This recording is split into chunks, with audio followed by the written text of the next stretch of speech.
السلام علیکم، میں ہوں میرا دوست آپ کا دوست آپ کا ہوسٹ۔ آپ دیکھ رہے ہیں ہمارا یوٹیوب چینل پہلا متاثر ہو گیا اقوال ذہن۔ جو انسان یہ سمجھتا ہے کہ جو اللہ کرتا ہے وہ ہمارے لیے بہتر ہے، وہ کمال کا ایمان رکھتا ہے۔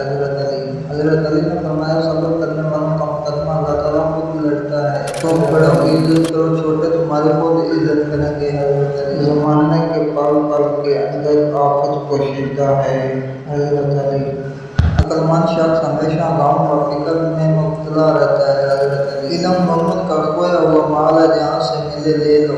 اپنے دوست کا سب سے بڑا احسان یہ ہے کہ وہ دکھ نہ دے، اگر دشمن پر قابو پا لے تو شکریہ کے طور پر اسے معاف کر دو۔ حضرت علی جو شخص اپنی باتوں میں شرم و حیا کے ساتھ رہتا ہے وہ اپنے کاموں میں بھی اس سے دور نہیں ہوتا۔ وہ راستے پہلے ہی بتا دیتا ہے لیکن عطا صرف بہترین وقت پر کرتا ہے۔ حضرت علی